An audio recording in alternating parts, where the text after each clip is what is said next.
en la informalidad apenas rebasa los 5,000. Carla cubre renta, alimentos, salud privada y escuela, pero no tiene prestaciones, ahorro para el retiro ni acceso a crédito para vivienda. Yo no tengo prestaciones, no tengo un jefe, no tengo aguinaldo, no tengo seguro. En cuestión salud, tengo mi seguro de gastos médicos. Tengo mi seguro funerario. Forma parte del 54.9% de la población ocupada, más de 33 millones, que trabaja en la informalidad. Uno de los incentivos es el dinero rápido, y aunque el cierre de 2024, el 46.4% ganaba por encima del salario mínimo, la mayoría no alcanza a cubrir el costo real de la vida. Sí hay excepciones, como Carla. 1.4 millones de informales ganan más de 16,000 pesos y 946,000 superan los 31,000, pero son minoría. En el corto plazo les puede convenir pues aceptar la oferta de las empresas de recibir un poco más de líquido, de salario en efectivo, sacrificando estas prestaciones. A nivel país el costo es mayor, menos recaudación, menos recursos para salud, educación, infraestructura y seguridad, menor productividad y menor crecimiento económico. Solo es 45% de personas en la economía formal quienes somos los que estamos pagando los impuestos. Esto hace efectivamente que tengamos nuestros retos muy importantes como país. La informalidad es el refugio más rápido para millones, pero también es el más costoso para México. 4, Mega Noticias, 3, Abel 2, Martínez. Al aire. ¿Estamos promoviendo los negocios formales o lo que estamos sucediendo es que estamos permitiendo que siga la informalidad y sobre todo lo que representa toda esta serie de retos? Y ya para esto platicamos en esta ocasión, usted ya lo conoce bastante bien. Qué gusto saludarte, Víctor Valdivia, analista político y económico. Muy buen día, bienvenido. Muy buen día, gracias a ustedes por la invitación, siempre es un honor estar con ustedes. Muchísimas gracias, Víctor. El tema, ya lo hemos platicado en otras ocasiones, parece que es más fácil poner un negocio informal que un formal por las distintas condiciones que hay en México. Sí, mira, es que hay muchas condiciones que se han estado juntando y no es la primera vez que platico este tema contigo. Y curiosamente en las redes sociales llegó un mensaje que me dejó pensando, porque no fue una vez y mucha gente le dio más comentarios que decían, si quieren más negocios formales, deben hacer que el pago del uso de suelo, que el pago de derecho de suelo que cobran la delincuencia fuera deducible de impuestos. Y empezaron a aventar a mucha gente de por qué están en la informalidad. Aquí tenemos varios problemas que tenemos que seguir hablando que son muy graves. Número uno, poder ejercer la profesión en México prácticamente es un lujo. No todo el mundo lo hace. Mucha gente puede estudiar años en la universidad, lo que tú quieras, pero no todos ejercen. No pueden, no hay condiciones en el mercado. O hay ocasiones que las universidades están lanzando a gente que no está preparada para ejercer, que es otra realidad, y ahí pueden sacar un excelente reportaje. Dos, todos los requisitos para poner una oficina en México, para poner un negocio. Somos de los países que en vez de reducir el número de pasos ha aumentado. Y no hay suficientes motivos para poner tu propio negocio. E inclusive tenemos que recordar algo. Todo el sexenio pasado, todo el sexenio de López Obrador, a los aspiracionistas, a los que querían su propio negocio, a los que querían ser ricos, a los que querían tener 2 pares de zapatos, se les atacó, se les denostó y eran los villanos de la película. Y la política pyme solo ha sido dar dinero, pero se le olvida que el dinero no pone un negocio. Y así como suena, quieres poner un negocio formal, capacítate. No solamente es cuestión de recibir 20,000 pesos. Y todos esos programas se fueron a la basura. Apenas ahora lo están rescatando, pero van lento. Número 3, no estamos generando las fuentes de trabajo necesarias. ¿Por qué? Porque no estamos creciendo. Somos una economía que a lo sumo está creciendo entre 1.2. No estamos llegando al 2, mucho menos estamos llegando al 3, que los malvados neoliberales nos tenían acostumbrados. Y mira que el 3 era una cifra ridícula y la critiqué toda mi vida. Todo el tiempo que teníamos un crecimiento del 3%, cercano al 3, lo critiqué y no me arrepiento. Pero ahora parece ser época dorada comparado con el crecimiento que estamos teniendo ahorita, que es de 1.2. Y cuando tenemos un crecimiento económico bajo, no tienes generación de empleo, no tienes creación de empresas, no tienes atracción de talentos, no tienes atracción de capital. Ese es el problema real que tenemos. Y ahorita lo que están haciendo es que le están apostando otra vez a inversión extranjera directa en manufacturas, otra vez. No estamos generando empleos de calidad, no estamos dando valor agregado, no estamos generando ese boom que necesitan nuestros jóvenes, no estamos dando ese boom que necesita nuestra población. Al mismo tiempo tienes pocos empleos, mal pagados, altos requisitos y, curiosamente, muy competitivos. Hace poco me tocó ver, ahorita que está viendo lo de Manpower, y esto podría ser mayor que yo todavía este comentario, pero un amigo mío puso en la red de LinkedIn que solicitaba un director general de finanzas, pedía doctorado y de preferencia internacional. Cuando lo leí todavía le dije de cotorreo a ver cuánta gente te llega y resulta ser que llegaron más de 20 con doctorado internacional. O sea, a ese nivel estamos. Entonces sí tenemos problemas bastante fuertes en la generación de empleo, tenemos a mucha gente que está matando por ellos, que está peleando, y tenemos al mismo tiempo una sociedad que tiene que sobrevivir. Por eso es que están tomando cualquier empleo. Señores, esto es decir, 53% de la gente se está empleando de esta forma, no es para agradecer, no es para decir, ay, qué padre, no, es un problema.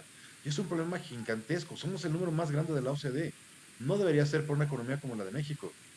Porque al mismo tiempo, esta misma gente que está subempleada, la gente que está en los carritos hot dogs, que venden dulces en la calle, que tienen las quesadillas afuera de su casa, perdón, pero en algunos casos son los halcones del narco. Es la gente que le dice al narcotráfico que está operando. O el señor que vende dulces en la calle también luego es el que vende mota o el que vende droga. Entonces también estos subempleos ayudan a ciertos grupos criminales para poder trabajar. Entonces entramos en un círculo vicioso tremendo, porque al mismo tiempo los que están establecidos, los que tienen su negocio, tienen que pagar impuestos, tienen que pagar renta, tienen que pagar seguro social, tienen que pagar empleados, todo lo que significa. Ellos traen la carga, vamos, menos del 40% de la población, alrededor del 30%, está cargando sobre sus espaldas a toda la población. De ese 30% que paga impuestos, se le da las pensiones a los adultos mayores, se le da las pensiones a los niños, se le da las pensiones que tanto presume el gobierno. Y es estúpido que 3 mantengan a 10, pero es lo que está pasando. Es lo que está pasando. Ahora, al mismo tiempo, ¿qué es lo que estamos teniendo? Necesitamos generar empleos, necesitamos generar crecimiento y tenemos que ayudarlos. Señores, yo los invito a que recorran la Ciudad de México. Yo los invito a que recorran Coyoacán, Benito Juárez, Portales, Álvaro Obregón y vean la cantidad de negocios clausurados. Y platiquen con los dueños por qué les clausuraron su negocio. En muchos casos hay un verdadero terrorismo fiscal, un terrorismo legal que está haciendo que muchos negocios o cubren su mochada o los clausuran. Y están haciendo quebrando a la base de la población, están haciendo quebrada a la clase media mexicana. Es el problema que tenemos. Talleres mecánicos que llevaban 30, 40 años clausurados. Restaurantes que llevaban 30 años clausurados. Y hay ocasiones que tengo otro taller mecánico que invade la calle, pero que me dice, es que yo le trabajo de gratis a las patrullas y a la policía y a la delegación, a la alcaldía para que no me cierren. Y así seguimos trabajando. Entonces de repente tiene gente que tener o soborno por parte de la autoridad o soborno por parte de la delincuencia. Así no se puede trabajar. Esto no es justo para el empresario. El empresario no tenemos que verlo como el villano de la película porque no lo es. El villano es el que está sosteniendo, el empresario está sosteniendo todo esto. El villano es el que no te deja trabajar. El villano es el que no te deja ejercer. El villano es el que te dio un título sin estar preparado para poder ejercer en el mercado laboral. El villano es el que te vendió un título universitario, nada más para tenerlo colgado entre la pared de tu casa. Esos son los villanos. Y eso es lo que no estamos viendo. Y tenemos a cientos de gentes con muchos problemas metidos en este mundo. Y de repente puedes encontrarte a una persona con una maestría en negocios o en administración vendiendo tamales, vendiendo camotes. Te puedes encontrar a un geólogo de taquero, te puedes encontrar a músicos en Uber. Y no es por necesitar el trabajo, para nada. Te juro que no va por ahí. Pero dices, ¿por qué no se les da una oportunidad a estas personas de poder ejercer? ¿Por qué no puede una persona encontrar una oportunidad de ejercer? Es el problema. Suma todo esto y estamos en el monstruo del que estamos hablando. Entonces, si la presidenta Sheinbaum tiene en sus manos una bomba que le puede reventar, porque necesita que la gente tenga trabajo formal, necesita empresas reales, necesitamos empleos reales que paguen impuestos, necesitamos empresas que paguen sus impuestos para poder seguir dando los apoyos que tanto les gusta. Pero si queremos pensar que los apoyos son buenos y los empresarios son malos, perdone, pero estamos en una dicotomía destructiva que le va a hacer mucho daño al país. No se trata de buenos y malos, se trata de que la gente pueda desarrollarse, pueda crecer, pueda trabajar, pueda tener un empleo que vaya en más de 15,000 pesos. Perdona, pero yo no me imagino una persona que pasó 5 o 6 años de su vida en la universidad para ganar 500 pesos, o simplemente lo que tenemos a veces que está salvando al país, médicos generales, doctores, que están en el doctor Simi pagando 100 pesos la consulta. Perdón, pero ellos darles una medalla porque son los que están salvando el sistema de salud mexicano. Y dices, 6 años por 100 pesos por una consulta, oye, y sin embargo tienen consultorio lleno, y si no fuera por esos farmacias que tienen los doctores, el sistema de salud de México sería un desastre peor del que ya es. estaremos en números de... Claro. Víctor, Dime.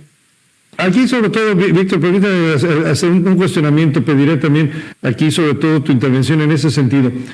No se está en contra de los programas sociales, por supuesto, que si se requiere dar, es necesario para aquellos sectores que se requieran. Sin embargo, me llama la atención, por ejemplo, lo ves con la óptica de la Ciudad de México y es interesante, pero vamos a un tema que no es menor.